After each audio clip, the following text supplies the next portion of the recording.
মা, এটা আপনার জন্য, আমার প্রথম স্যালারি থেকে গিফট। আর এটা তোর জন্য। থ্যাংক ইউ ভাবি। এটা তোর ভাইয়ার। তোমার জন্য কিছু কিনোনি? না রে, আমার তো আছে। আচ্ছা দাঁড়া, একটা কল আসছে। হ্যালো তোরে? হ্যাঁ, আমি ফোন দিয়েছিলাম। তোদের জন্য যে 10,000 টাকা পাঠিয়েছি সেটা পাইছিস? আচ্ছা ঠিক আছে। মা কেমন আছে রে? আচ্ছা, আমি পরে ফোন দিচ্ছি আবার। মা, আমি রুমে গেলাম, একটু ফ্রেশ হয়ে নিই, আবার রান্না বসাতে হবে।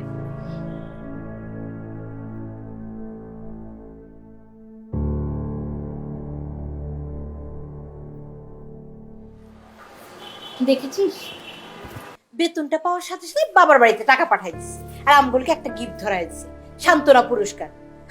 যত সব আদিক্ষেতা। কেন তুই কি আমার পোলার টাকা খাস না? পোলার টাকা এতদিন বসকা ভরে ভরে মার বাড়িতে পাঠাস নাই? হ্যাঁ, পোলার টাকা খাইতেছ বইতেছ, তারপরে বেতন পাওয়ার লগে লগে আগে বাপের বাড়িতে চিন্তা কর। মা তুমি এইভাবে বলছো কেন? ভাবি নিজে এখন একটা চাকরি করে, তার তো ইচ্ছা হতেই পারে সে তার মাকে একটা গিফট দেবে। আর আমাদের জন্য তো ভাইয়া আছে। তাছাড়া দেখো, ভাবি আমাদের সবার জন্য গিফট নিয়ে এসেছে। তুই চুপ কর, আইসি পাকনামি। তুই যে একটা গিফট পাই খুশি হয়ে গেছিস। আরে তুই কি বুঝবি, তোর মাথার মধ্যে তো সংসারে কোনো টেনশন নাই। তুই তো যা পাইতেছস, যখন যা লাগতেছে চাইতেছস আর পাইয়া যাইতেছস, তোর তো টেনশন হইব না। টেনশন তো সব আমার। আসুক রবিন, আজকে আসুক রবিন, আমি নিজে জিজ্ঞেস করি। ওই যে রবিন ভাই মনে চলে আসছে।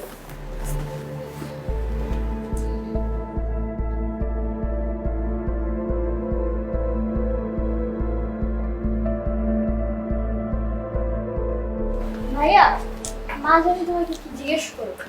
এই যা, তুই তো রুমে জানি, তোর এটা ধর, যা রুমে যা, পড়তে বস। এটা নিয়ে যা। আয় রবিন, এই জায়গায় বস।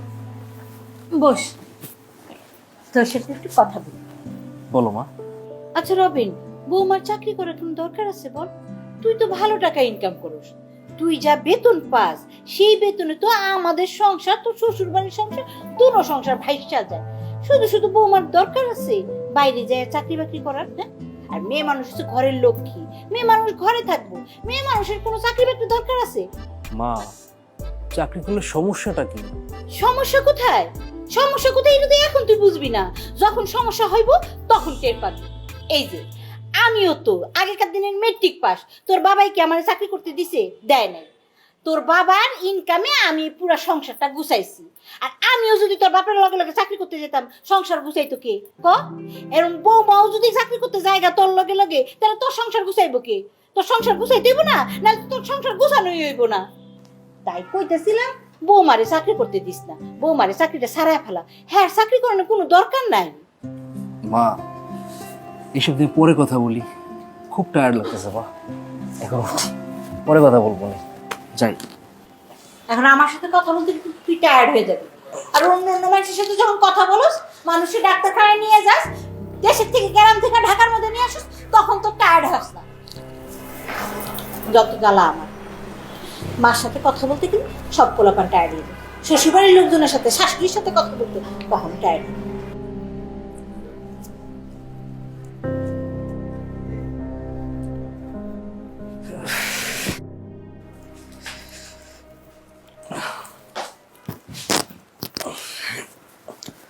আজকে তোমার জন্য একটা সারপ্রাইজ আছে। সারপ্রাইজ না? আমার বউটা বেতন পাইছে তো, ওই জন্য মাথার মধ্যে শুধু সারপ্রাইজ করতেছে, তাই না? তুমি কিভাবে বুঝলা? আমার বউটা কিভাবে আমি বুঝবো না? আমার এত লক্ষ্যে একটা বউ কিভাবে কি করতে চায় সবই আমি বুঝি। আর আমি এটাও বুঝি যে আমার বউ শুধু আমার একার জন্য না, বাসার সবার জন্য সারপ্রাইজ গিফট নিয়ে আসছে। এই জন্যই তো তোমাকে এত ভালোবাসি। তুমি আমার জীবনে না থাকলে আমি বুঝতেই পারতাম না জীবনটা এত সুন্দর। সুন্দর তো অবশ্যই, কিন্তু ম্যাডাম আমি কিন্তু অন্য আরেকটা একটু বেটার সারপ্রাইজের জন্য ওয়েট করতেছি। অন্য সারপ্রাইজ মানে? একদিন সকালে ঘুম থেকে উঠবো, তুমি কানে কানে এসে বলবা তুমি বাবা হতে যাচ্ছ, আমি মা হতে যাচ্ছি। একদিন সেটাও হবে। এখন যাও, ফ্রেশ হয়ে আসো, অফিস থেকে আসছো, যাও। যদি ফ্রেশ হয়ে আসি তাহলে আজকে না কেন, আজকে হোক। আগে যাও তো, যাও। শোনো শোনো, আরে তুমি যাও তো। আসতেছি, ফ্রেশ হয়ে দাঁড়াও।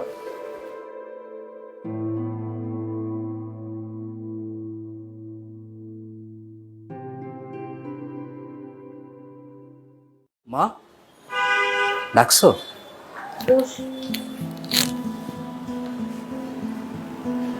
তুমি কেন? আমি তো তোমাকে ডাকিনি। এখানে আমরা মা ছেলে দুজন কথা বলবো। মা ছেলে কথার মধ্যে তোমার না থাকাটাই ভালো। তুমি বলছো তোমার রুমে যাও। আচ্ছা ঠিক আছে মা, আপনারা দুজন কথা বলেন, আমি আসছি।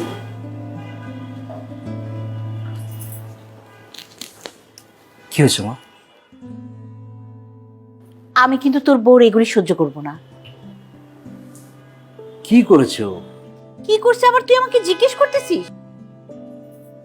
মেয়েদের বিয়ের পরে বাবার বাড়ি হয়ে যায় পরের বাড়ি, আর শ্বশুর বাড়ি হয়ে যায় তার নিজের বাড়ি, আপন বাড়ি। আর সেখানে তোর বউ এগুলো কি করছে? বিয়ের পর থেকে দেখে আসছি তোর থেকে কারি কারি টাকা নিয়ে বাবার বাড়ি পাঠাচ্ছে, তারপরে এখন আবার নতুন করে ঢং শুরু করেছে, চাকরি করে সে টাকাটাও বাবার বাড়ি প্যাকেট করে পাঠিয়ে দিচ্ছে। আমি কিন্তু এগুলো একদম সহ্য করবো না। আমার সহ্যের বাঁধ ভেঙে গেছে। এখন যদি তুই তোর বউর এই সমস্যাগুলি বিহিত না করিস না, তাহলে আমি কিন্তু অন্য ব্যবস্থা করবো।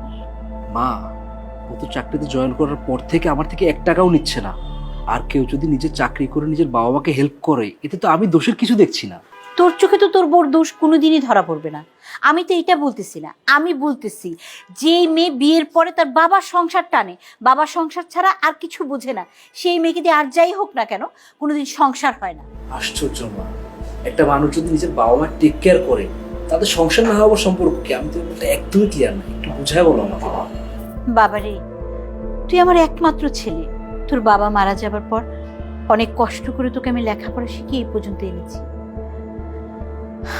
তুই আমাকে এসে বললি তুই মেয়েটাকে পছন্দ করিস, এই মেয়েটাকে তুই ভালোবাসিস, তাই আমি কোনো টু শব্দ করিনি, তোদেরকে বিয়ে দিয়েছি।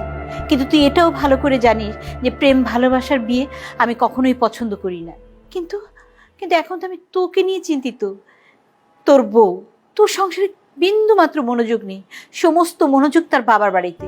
যেদিন আমি থাকবো না, সেদিন সেদিন তোর কি হবে? তোর তো সংসার বলতে কিছু থাকবে না রে বাবা। মা, আমার একটা কথা শোনো মা, আমি তোমার ছেলে মা। আমি আমার কথাগুলো তোমাকে যদি বলতে না পারি মা, আমি কার কাছে বলবো বলো মা? একটু ঠান্ডা মাথায় আমার কথাটা শোনো মা। আমি যেরকম তোমার সন্তান, রোমানও তোর বাবা মার সন্তান। ওর বাবা মায়ের তো ওর প্রতি আশা আছে, আকাঙ্ক্ষা আছে। ধরো আজকে যদি আমি তোমার সন্তান না থাকতাম, তুমি তোমার মেয়ের উপর নির্ভর থাকতে না? ও তখন বিয়ে হয়ে গেলে পরের বাড়িতে গেলে তোমাকে দেখতো না বলো? রোমানার বিয়ে হয়ে গেছে, আমার বাড়িতে এসে কি হয়েছে? ওর অধিকার আছে ওর মাকে দেখাশোনা করার। আমি যদি রোমানার জায়গায় থাকতাম আর তুমি যদি রোমানার মায়ের জায়গায় থাকতে, তাহলে কি হতো? আমি তোমাকে দেখতাম না? আমি যদি তোমাকে দেখতে না পারতাম আমার শাশুড়ির জন্য, আমার হাজবেন্ডের জন্য, আমি তো সব ছেড়ে তোমার কাছে চলে আসতাম মা। মা, তোমরা যেরকম আমাকে কষ্ট করে লেখাপড়া শিখিয়ে মানুষ করেছো, ঠিক তেমনি রোমানার বাবা মাও কিন্তু কষ্ট করে লেখাপড়া শিখিয়ে মানুষ করেছে। কিন্তু আমার বেলায় আমি তোমাদের টেক কেয়ার করতে পারছি কারণ আমি ছেলে বলে। রোমানার বেলায় সে পারবে না কারণ সে মেয়ে বলে। এটা হলো বলো মা? এটা কোনো সিস্টেম হলো? অবশ্য এটা তোমারও দোষ না, এই দোষটা আমাদের সিস্টেমের। সিস্টেমটা আমাদের অবশ্যই বদলাতে হবে, আর সেই বদলানোটা শুরু করতে হবে তোমার আমার থেকে মা।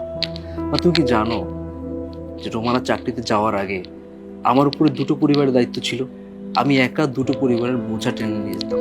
কিন্তু দেখো, রোমানা চাকরিতে যাওয়ার পরে আমার কিন্তু বোঝাটাও কমে গেছে। আমি কিন্তু এখন শুধুমাত্র আমার পরিবারটাকেই দেখি। ও কিন্তু আমাকে সাপোর্ট করছে মা। একটা কথা শোনো মা, মা আমার জায়গায় তুমি তোমার মেয়ের কথা চিন্তা করো। আমি যদি তোমার সংসারে না থাকতাম, তুমি তো তোমার মেয়ের উপর নির্ভর করে চলতে, তাই না? বা সেক্ষেত্রে তোমার মেয়ে যদি তোমাকে হাত খরচ না দিত, তুমি কার মুখাপেক্ষী হয়ে থাকতো? তুমি বলো না একবার। তোমার মেয়ের মুখাপেক্ষী হয়ে থাকতে মা। মা, আমি ছোটবেলা থেকে দেখেছি তুমি কিভাবে আমাদেরকে কষ্ট করে মানুষ করেছো। দিন শেষে আমাদেরকে কষ্ট করে মানুষ করার পরেও যদি আমরা তোমার পাশে দাঁড়াতে না পারি, তাহলে লাভ কি মা? ঠিক একইভাবে রোমানও তোর মায়ের সন্তান। ওর মাও তো ওকে মানুষ করেছে শুধুমাত্র এই আশায় যে শেষ বয়সে এসে কষ্টের সময় পাশে দাঁড়াবে।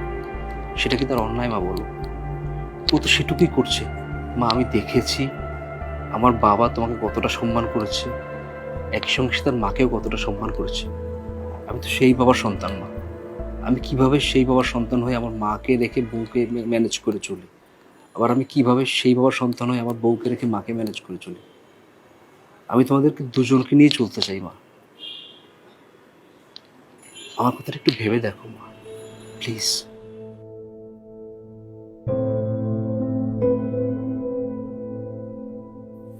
প্লিজ।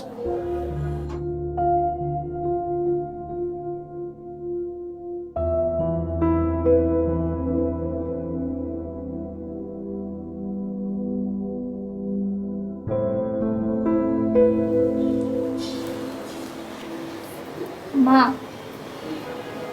আমার মনে হয় ভাইয়া যে কথাগুলো বলেছে সেগুলো ঠিকই আছে। তুমি একবার ভেবে দেখো, আমি যদি রোমানা ভাবির জায়গায় থাকতাম আর তুমি যদি তার মার জায়গায় থাকতে, আমি কি তোমাকে ফেলে দিতে পারতাম? কখনোই তোমাকে ফেলে দিতে পারতাম না। কোনো সন্তানই তার মাকে ফেলে দিতে পারে না। তুমি একটু ভেবে দেখো।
বৌমা,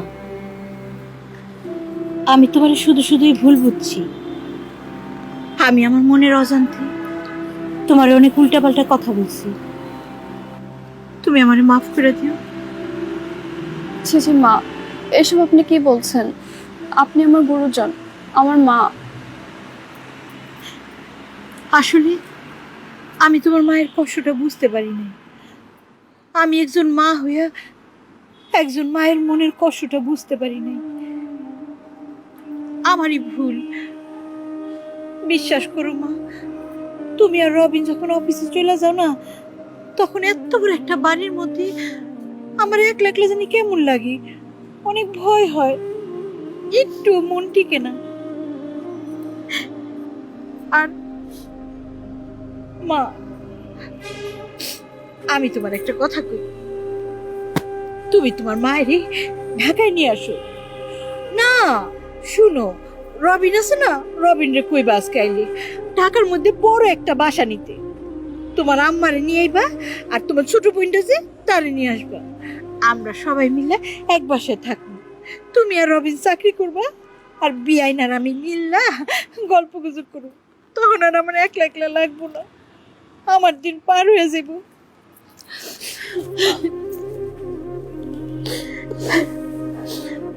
অবশেষে আমরা দুই বিআইন মিল্লা আমাগো সন্তানের কাছে সুখে দিন পার করুন। তুমি কিন্তু আজকে রবিনরে কইবা একটা বড় দীক্ষা বাসা নিতে। বাহ বাহ, মার বউ একজন আরেকজনকে জড়ায় ধরে আপন করে নিছে। এর চাইতে সুন্দর দৃশ্য কিচ্ছু হইতে পারে না একটা পুরুষের জন্য।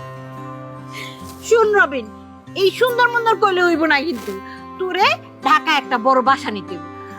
আর শুন, তোর শাশুড়ি রে দেশের থেকে নিয়ে আইতে হবে। তোর শাশুড়ি আর শালি আয়া পড়বো, আমরা বড় বাসার মধ্যে সবাই একসাথে মিলামিশা থাকবো। ঠিক আছে। বাহ, তোরই ঢাকায় চলে আসবে? তাহলে তুমি তোমার বিয়েনের সাথে গল্প করবা আর আমি আমার বিয়েনের সাথে গল্প করব। ঠিক আছে না ভাবি? হ্যাঁ, তোরও তো বেআই। তুমি পাকনামি করতে চাই বুড়ি কোনা বেআইন সারা রাত গল্প কইরা পড়াশোনা শিখাই তুলে ফেলবা। কি লিগা? ওরা দুজনে মিলে গলাগলি ধরে লেখাপড়া করে বিশাল পাস দিব, ডাক্তার ইঞ্জিনিয়ার হইব, দেশের বড় একটা শিক্ষিত মানুষ হয়ে যাব, আমার একটা সুখী পরিবার হয়ে যাব।